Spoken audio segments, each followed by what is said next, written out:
الحمد لله نحمده ونستعينه ونستغفره ونؤمن به ونتوكل عليه ونعوذ بالله من شرور أنفسنا ومن سيئات أعمالنا من يهده الله فلا مضل له ومن يضلل فلا هادي له ونشهد أن لا إله إلا الله وحده لا شريك له ونشهد أن سيدنا وحبيبنا وشفيعنا وسندنا محمدا عبده ورسوله صلی اللہ تعالی علیہ وعلی آلہ واصحابہ وبارک وسلم تسلیما کثیرا کثیرا اما بعد فاعوذ باللہ من الشیطان الرجیم بسم اللہ الرحمن الرحیم یا ایہا الذین آمنوا ادخلوا فی السلم کافۃ ولا تتبعوا خطوات الشیطان انہ لکم عدو مبین وقال اللہ تعالی والذین آمنوا اشد حبا للہ وقال الله تعالى يا أيها الذين آمنوا من يرتد منكم عن دينه فسوف يأتي الله بقوم يحبهم ويحبونه أذلة على المؤمنين أعزة على الكافرين۔ قرآن مجید کی چند آیات تلاوت کی ہیں۔ اللہ تعالیٰ سے دعا ہے اللہ تعالیٰ صحیح طرح سے بات کہنے کی، سننے کی، سمجھنے کی اور پھر عمل کی اللہ تعالیٰ توفیق عطا فرمائے۔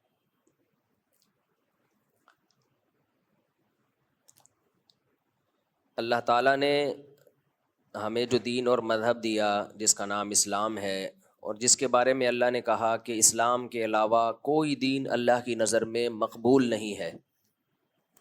وَمَن يَبْتَغِ غَيْرَ الْإِسْلَامِ دِينًا فَلَن يُقْبَلَ مِنْهُ، جو اسلام کے سوا کسی بھی مذہب کو اختیار کرے گا تو میں ہرگز قبول نہیں کروں گا۔ بعض لوگ اس پہ یہ کہتے ہیں کہ اللہ نے پھر ہمیں دوسرے مذہب میں پیدا کیوں کیا؟ یہ غیر مسلموں کا ایک کامن سوال ہے کہ اگر اللہ کو صرف اسلام ہی پسند ہے تو اللہ نے ہمیں سکھ کیوں بنایا، عیسائی گھر میں کیوں پیدا کیا، اللہ نے ہمیں ہندو مذہب میں کیوں پیدا کیا؟ تو وہ کہتے ہیں کہ اگر اللہ نے ہمیں کسی اور مذہب میں پیدا کیا ہے تو اس کا مطلب ہے کہ وہ مذہب بھی ٹھیک ہے، ورنہ اللہ پیدا نہ کرتا۔ قرآن میں اس کا جواب بہت زیادہ اللہ نے دیا ہے، حدیث میں بھی اس کا جواب ہے اور قرآن میں بھی اس کا جواب ہے۔ وہ جواب یہ ہے کل مولود یولد علی الفطرہ فابواہ یہودانہ او ینصرانہ او یمجسانہ، کہ ہر بچہ فطرت پہ پیدا ہوتا ہے، نیک پیدا ہوتا ہے، وہ کسی باطل مذہب پہ نہیں ہوتا۔ بچے کا کوئی مذہب نہیں ہوتا، ہندو، عیسائی، سکھ، کوئی مذہب نہیں ہوتا۔ فَأَبَوَاهُ يُهَوِّدَانِهِ، جب وہ بچہ بڑا ہوتا ہے تو اس کے والدین اس کو یہودی بناتے ہیں، عیسائی بناتے ہیں، ہندو بناتے ہیں۔ پیدائشی طور پر نہیں ہوتا وہ، یہ نہ مشرک ہوتا ہے، بلکہ اس کا ماحول، اڑوس پڑوس، اس کے والدین اس کو غلط رخ پہ ڈال دیتے ہیں۔ اب بچہ اگر نابالغ ہے، اس میں عقل نہیں ہے، تو قیامت کے دن اس سے پھر سوال نہیں ہوگا اس بارے میں، کیونکہ وہ میچور نہیں ہے۔ لیکن جب وہ بالغ ہو جاتا ہے، اس میں عقل پیدا ہو جاتی ہے، سوچنے سمجھنے کی صلاحیت پیدا ہو جاتی ہے، تو پھر اس سے سوال پوچھا جائے گا کہ تم نے صرف اس بیس پہ اپنے ماں باپ کے دین کو کیوں اختیار کیا کہ وہ تمہارے باپ دادا کا دین تھا، صرف اس بیس پہ، محض اس بات پہ غلط چیز کو مان لینا کہ میرے باپ دادا، میرے ماں باپ یا میرا پریوار، میرا خاندان اس مذہب کو مانتا ہے، یہ کوئی دلیل نہیں ہے۔ ایک غیر مسلم نے مجھ سے کہا کہ وہ عیسائی تھے، انہوں نے کہا کہ میں عیسائی گھر میں پیدا ہو گیا، اس کی علامت ہے کہ اللہ چاہتا ہے کہ میں عیسائی بنوں۔ میں نے کہا اگر یہ دلیل ہے، خدا نخواستہ آپ چوروں کے گھر میں پیدا ہو جاتے، چرسیوں کے گھر میں پیدا ہو جاتے، تو کیا یہ اس کی دلیل ہے کہ آپ کے لیے چور بننا درست ہو گیا، آپ کے لیے چرسی بننا درست ہو گیا؟ کیا یہ اس کی دلیل بن سکتی ہے؟ اور کیا اس بیس پہ دنیا میں کوئی عدالت آپ کو چھوڑ دے گی کہ آپ قتل کرتے ہوئے پکڑے گئے، اب آپ پہ کیس ہوا، سزا سنائی گئی، آپ نے کہا چونکہ میرا باپ بھی قاتل تھا، میری ماں بھی قاتل تھی، قتل ہمارے خاندان میں کامن ہے۔ دنیا میں کوئی بھی جرم اس بیس پہ حلال نہیں ہوتا کہ آپ کے والدین، آپ کے باپ دادا، آپ کا خاندان وہ جرم کر رہا ہے۔ اور کسی نیکی کو اس بیس پہ رد بھی نہیں کیا جا سکتا کہ آپ کے باپ دادا وہ نیکی کرتے تھے لہذا آپ بھی کر رہے ہیں. یہ بھی ان لوگوں کو جواب ہے جو یہ کہتے ہیں کہ ہم مسلمان گھر میں پیدا ہو گئے تو ہم کیوں جنت میں جائیں گے, ہمیں تو اسلام فری میں ملا ہے. بعض غیر مسلم یہ تانا دیتے ہیں کہ اگر مسلمان جنت میں جائیں گے تو تمہارا کیا کمال ہے اس میں, تم اپنے اختیار سے مسلمان تھوڑی ہوئے ہو, تم تو مسلمان گھرانے میں پیدا ہوئے. اگر کوئی شخص سچے لوگوں کے گھر میں پیدا ہو جائے اور اس بیس پہ وہ سچ بولتا ہو تو کیا اللہ اس کی سچ کی نیکی کو اس بیس پہ ضائع کر دیں گے کہ چونکہ اس کا باپ بھی سچ بولتا تھا, اس کی ماں بھی سچ بولتی تھی, لہذا اس نے کون سا تیر مار لیا؟ میں سمجھا پا رہا ہوں اپنی بات؟ آپ کے ابا بھی غریبوں کو کھانا کھلاتے تھے, آپ کی اماں بھی غریبوں کو کھانا کھلاتی تھی, آپ جب بڑے ہوئے تو وہی ماحول آپ نے دیکھا, آپ بھی سخی, آپ بھی غریبوں کو کھانا کھلاتے ہو. یہ کلچر سے آیا نا بھائی, یہ چیز تو اوپر سے آتی ہے, سخاوت بھی کنجوسی بھی. اب آپ نے غریبوں کو کھانا کھلایا, کوئی آپ کو اپریشیٹ نہیں کر رہا, آخرت میں آپ کو ثواب نہیں مل رہا, آپ اللہ میاں سے پوچھ رہے ہیں کہ اللہ مجھے ثواب کیوں نہیں مل رہا غریبوں کو کھانا کھلانے کا؟ اے اللہ, اچھا لوگوں سے کہہ رہے ہیں بھائی میرا شکریہ کیوں ادا نہیں کر رہے, لوگ کہہ رہے ہیں کیا کمال ہے تمہارا, تمہارا تو باپ بھی سخی تھا, ماں بھی سخی تھی, تو تمہیں تو کلچر میں سخاوت ملی ہے. کیا آخرت کے ثواب سے اللہ اس بیس پہ محروم کرے گا کہ تمہارا ابا بھی سخی اماں بھی سخی لہذا تمہیں غریبوں کو کھانا کھلانے کا ثواب نہیں ملے گا؟ یہ کوئی کامن سینس کی بات ہے؟ نیکی پہ ثواب ملتا ہے چاہے وہ موروثی ہو, باپ دادا سے چلی آ رہی ہو. گناہ پہ سزا ملتی ہے چاہے وہ باپ دادا سے, جملہ کمپلیٹ کریں, چلی آ رہی ہو. ہاں یہ ایک بات ہے کہ اللہ نے کچھ لوگوں پر احسان کیا کہ ان کے لیے آزمائش کم کر دی. ہمیں اللہ نے مسلم گھرانے میں پیدا کیا, ہماری آزمائش کم ہے اور غیر مسلم کی آزمائش زیادہ ہے. تبھی غیر مسلم جب مسلمان ہوتا ہے تو اسے ثواب زیادہ ملتا ہے کیونکہ وہ قربانی دے کے آ رہا ہے. لیکن یہ نہیں ہے کہ اگر وہ مسلمان نہیں ہوتا تو گناہ نہیں ملے گا, اس کو سزا نہیں ملے گی. ایک آدمی چوروں کے گھر میں پیدا ہوا, شرابیوں کے گھر میں پیدا ہوا, چاروں طرف شراب, اور وہ شراب چھوڑ دیتا ہے. اور ایک وہ ہے جس کی سوسائٹی میں کلچر میں شراب ہے ہی نہیں, تو جس کے کلچر میں شراب تھی جب وہ شراب کو چھوڑے گا تو اس کو ثواب زیادہ ملے گا. لیکن یہ نہیں ہے کہ وہ چونکہ اس کے کلچر میں شراب تھی تو پینے پہ گناہ نہ ملے اس کو. تو مسلمان گھرانے میں پیدا ہوتا ہے, یہ اللہ کی طرف سے ایک نعمت ہے کہ بھئی آپ کو اسلام غریبی میں مل گیا, لیکن یہ نیکی پر وہ قائم رہتا ہے, وہ اسلام سے محبت کرتا ہے, اسلام کو چھوڑتا نہیں ہے. تو اللہ اس بیس پہ اس کی اس نیکی کو ضائع نہیں کریں گے کہ اس کو تو اسلام باپ دادا سے فری میں ملا تھا. اس بیس پہ نیکیاں ضائع نہیں ہوتی. تو اس لیے اللہ کا بہت شکر ادا کیا کرو اس بات پہ کہ اللہ نے ہمیں مسلم گھرانے میں پیدا کیا اور پھر اس پہ قائم رکھا. کتنے لوگ مسلم گھر میں پیدا ہوتے ہیں مرتد ہو جاتے ہیں, کتنے لوگ مرتد ہو جاتے ہیں. تو نیکی کو کرنا بھی یہ بھی ضروری ہے اور اس کو بچا کے رکھنا بھی ضروری ہے. ہم نے بڑوں سے ایک بات سنی ہے, ہم لوگ کے ہاں چونکہ بزرگ ہوتے ہیں لہذا ہم بزرگوں سے باتیں بھی سنتے ہیں. بہت سے لوگوں کے ہاں بزرگ مارکیٹ سے شارٹ ہیں, ان کے کوئی بزرگ ہی نہیں ہوتے, ہوتے بھی ہیں تو 400 500 600 سال پرانا کوئی بزرگ نکال کے لا رہے ہوتے ہیں. امام بخاری 1000 سال 900 سال پہلے کے بزرگ وہ نکال کے لا رہے ہوتے ہیں, یہ ہمارے بزرگ تھے. تو ان کے بزرگوں نے بزرگ جنے ہی نہیں, اس کا مطلب ہے وہ بزرگ دنیا سے آئے اور بزرگ پیدا کیے بغیر چلے گئے. ہم جن بزرگوں کو مانتے ہیں ہم کہتے ہیں وہ بزرگ دنیا میں آئے اور بزرگ چھوڑ کے بھی گئے ہیں, اور پھر ان کے بعد جو بزرگ چھوڑ کے گئے وہ دنیا سے گئے, انہوں نے بھی کچھ بزرگ چھوڑے, تو وہ سلسلہ اب تک چلا آ رہا ہے. امام بخاری جب دنیا سے گئے تو بہت سارے نیک لوگ چھوڑ کے گئے ہیں, وہ ان کی صحبت سے لوگوں نے فائدہ اٹھایا. پھر جب وہ گئے تو ان کے شاگرد گئے تو ان کے شاگرد, وہ شاگرد, یہ سلسلہ اب تک چلا آ رہا ہے. تو ہم لوگ کے ہاں چونکہ بزرگ ہوتے ہیں لہذا 2 چیزیں ہم لوگ کے ہاں پائی جاتی ہیں. ایک نصیحتیں جو بزرگوں کی ہم پارسل کرتے ہیں. لوگ کہتے ہیں قرآن و سنت چھوڑ کے بزرگوں کی نصیحتوں کو فوکس کرتے ہو. یہ بھی آپ نے خود سے الزام لگا دیا. قرآن و حدیث چھوڑ کے نہیں، قرآن و حدیث کو ایکسپلین کرنے کے لیے بزرگوں کی نصیحتوں کو پارسل کرتے ہیں. اور قرآن خود بھی بزرگوں کی نصیحتوں کو ذکر کرتا ہے، انبیاء کی نصیحتیں، لقمان علیہ السلام جیسے بزرگ کی نصیحتیں. تو نصیحت، نبی صلی اللہ علیہ وسلم نے فرمایا الحکمت ضالۃ المؤمن، حکمت کی بات، نصیحت کی بات مومن کی گمشدہ چیز ہے.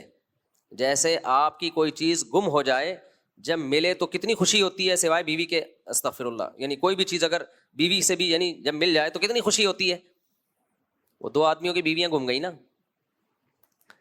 دو آدمیوں کی بیویاں گم گئیں، دونوں تلاش کرنے کے لیے نکلے تو ایک نے دوسرے سے، یہ ٹاپک نہ چینج ہو جائے، یہ چٹکلوں میں ٹاپک رہ جاتا ہے. دو آدمیوں کی بیویاں گم گئیں تو ایک نے، بزرگوں کی نصیحت چل رہا ہے نا، ایک کی بیوی، ایک نے دوسرے سے کہا میری بھی بیوی گم گئی ہے، تیری بھی گم گئی ہے، علامت بتا. دونوں مل کے ایک دوسرے کی بیویوں کو تلاش کرتے ہیں. تو ایک نے بتایا کہ بتا بھائی تو بتا تیری بیوی کیسی ہے. اس نے بتایا لمبے لمبے بال ہیں، بڑی بڑی آنکھیں ہیں، سفید رنگ ہے، بڑی بڑی پلکیں ہیں، خوبصورت چمکتے ہوئے موتی جیسے دانت، لمبا قد، اونچی ناک. یہ علامت جس عورت میں، وہ سمجھ لینا میری بیوی ہے وہ. اس نے کہا بتا تو تیری بیوی کیسی ہے. اس نے کہا میری کو چھوڑ تیری تلاش کرتے ہیں بس. ٹھیک ہے. اس نے کہا میری کو چھوڑ تیری تلاش کرتے ہیں. تو ہم لوگ کے ہاں چونکہ بزرگ پائے جاتے ہیں، لہذا جن کے ہاں بھی بزرگ پائے جاتے ہیں ان کے ہاں دو چیزیں پائی جاتی ہیں. ایک بزرگوں کی نصیحتیں، کیونکہ بزرگوں کا کام کیا ہے؟ نصیحتیں کرنا ہی تو ہے. پنچر لگانا تھوڑی ہے بائکوں کے ٹائر کو، یا پنکھے ٹھیک کرنا. بزرگ کا کام کیا ہوتا ہے؟ نصیحت. تو بزرگوں کی نصیحتیں جو نقل کی جاتی ہیں قرآن و سنت کو چھڑوانے کے لیے نہیں، قرآن و سنت پہ لانے کے لیے، یہ قرآن و سنت کی کسی بات کو ایکسپلین کرنے کے لیے. بچپن میں ہم جب نونہال پڑھا کرتے تھے حکیم محمد سعید رحمۃ اللہ علیہ کا، تو اقوال زریں، یعنی خوبصورت اقوال، عمدہ اقوال، اس کے عنوان سے انگریز بھی اپنے بزرگوں کو مانتے ہیں. شیکسپیئر کی باتیں نقل کر رہے ہوتے ہیں. انگریز شیکسپیئر کی بات نقل کرتے ہوئے جھجک محسوس نہیں کرتا. ہمارے ہاں اللہ والوں کی باتیں نقل کرتے ہوئے لوگوں کو موت آتی ہے اور کہتے ہیں یہ بزرگوں کو لے کے بیٹھ گئے. ہاں بزرگ کی بات قرآن و حدیث کے خلاف ہوگی پھر نہیں لی جائے گی، پھر اس کو رد کیا جائے گا. تو جن کے ہاں بزرگ ہوتے ہیں ان کے ہاں دو چیزیں پائی جاتی ہیں. نمبر ایک بزرگوں کی باتیں بھی، اور نمبر دو کرامتیں بھی. کیونکہ کرامتیں کس کے ہاتھ پہ ظاہر ہوتی ہیں؟ بولو، بزرگوں کے ہاتھ پہ ہوتی ہیں. اللہ دکھا رہا ہوتا ہے کہ میں اپنے اس بندے کے ساتھ ہوں. جیسے سلیمان علیہ السلام کے دربار میں وہ بزرگ تخت اٹھا کے لے آئے سیکنڈ میں، تو سلیمان علیہ السلام نے کیا فرمایا؟ ہذا من فضل ربی.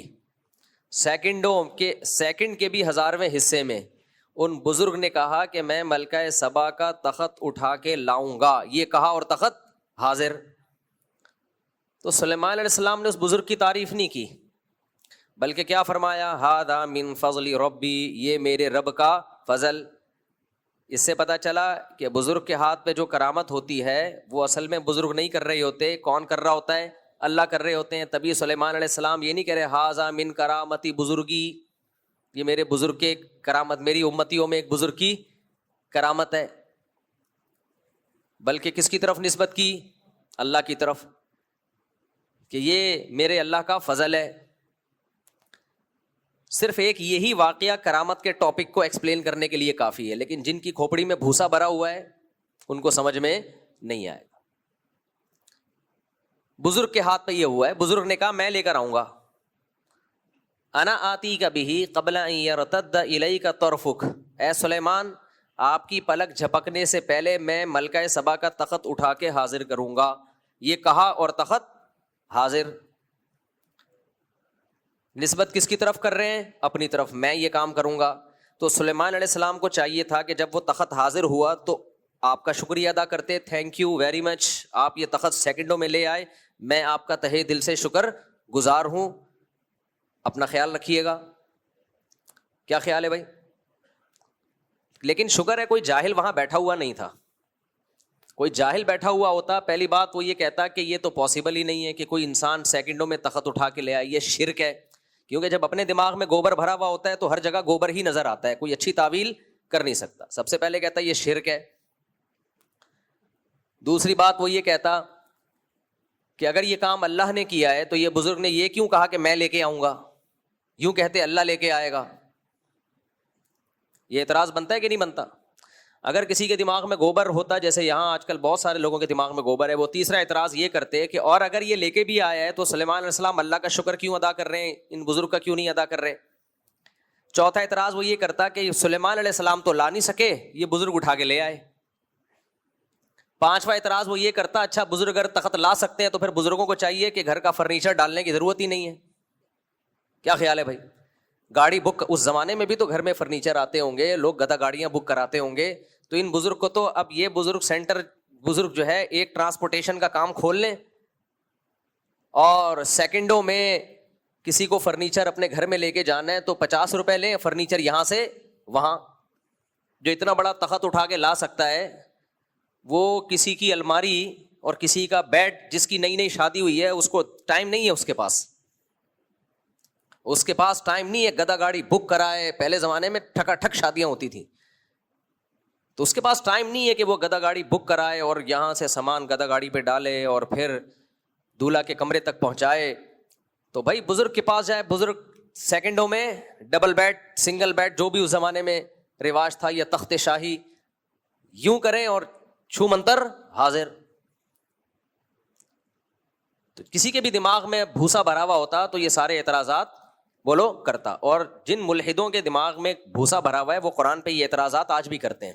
یہ کیسے ممکن ہے، یہ کیسے ممکن ہے، اگر ایسے تھا تو وہ بزرگ نے یہ کیوں نہیں کر لیا، وہ کیوں نہیں کر لیا. ان سب باتوں کا جواب ایک ہی ہے کہ اگر آپ کرامتوں کو شرکیہ اور بدبودار دماغ سے دیکھو گے تو شرک نظر آئے گا، اور اگر توحیدی دماغ سے دیکھو گے تو اس میں آپ کو توحید نظر آئے گی. عیسائیوں نے عیسیٰ ابن مریم کے معجزوں کو دیکھا شرکیہ دماغ سے، تو انہوں نے کہا عیسیٰ علیہ السلام کے پاس اتنے اختیارات ہیں مردوں کو زندہ کرنا، لہذا یہی خدا ہیں. کیونکہ کس دماغ سے دیکھا؟